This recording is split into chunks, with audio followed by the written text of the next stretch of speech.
మీకు కొన్ని కొన్ని గ్రామాల్లో లేడీస్ చిన్నపిల్లలు మెచ్యూర్ అయినప్పుడు ఆ బట్టలు తీసుకెళ్ళి ఫస్ట్ వాష్ చేసేసి కాల్ చేయడం, లేదా ఆ బట్టలు బాగా వాష్ చేసేసి పడేస్తారు. ఎందుకంటే ఇవి కానీ దొరికాయి అనుకోండి ఇంకా అమ్మాయి ఎక్కడో చోట వశం అయిపోతుందని చెప్పి మన పాత వాళ్ళు పెట్టారనమాట ఈ సంస్కృతి. అంటే ఎప్పుడో మన నానమ్మలు అమ్మమ్మలే పాటించేవాళ్ళు ఇవన్నీ. కాబట్టి ఈ ఈ క్లాత్స్ ఆ బొమ్మకు అటాచ్ చేస్తారు. ప్రాణాకర్షణ మంత్రం అని ఉంటుంది.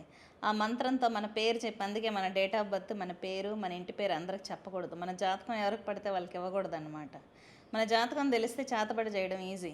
సో వాళ్ళు దానికి అటాచ్ చేసేసి మన ప్రాణాన్ని లాగుతారు. దాన్ని హిట్ చేస్తే ఎలా ఉంటుందంటే, వాళ్ళు ఇప్పుడు ప్యారలైజ్ అవ్వాలి అని సంకల్పం చెప్పి బలిలు ఇస్తారనమాట ఆ బొమ్మకి. ప్యారలైజ్ అవ్వాలంటే ఇతనికి ఏంటి, సడన్గా ప్యారలైజ్ అయిపోతుంది. ఇంకా ఏదోలే హెల్త్ ప్రాబ్లం అనుకుంటా ఉంటారు. చాలామందికి పెయిన్స్ వస్తాయి. మెడికల్కి వెళ్ళినప్పుడు ఏం లేదు అని చెప్పి విటమిన్ ట్యాబ్లెట్స్ ఇస్తారు. అంటే మెడిసిన్కి రియాక్ట్ అవ్వదు అనమాట. ఈ పెయిన్ కూల్ అవ్వదు. ఎంతసేపు వీళ్ళకి పెయిన్ వస్తూనే ఉంటుందో, పడుతూనే ఉంటారు, కానీ గాయాలు ఉండవు. ఇలా ఉంటుంది బ్లాక్ మ్యాజిక్ అనేది. హార్మ్ చేయడం అనమాట.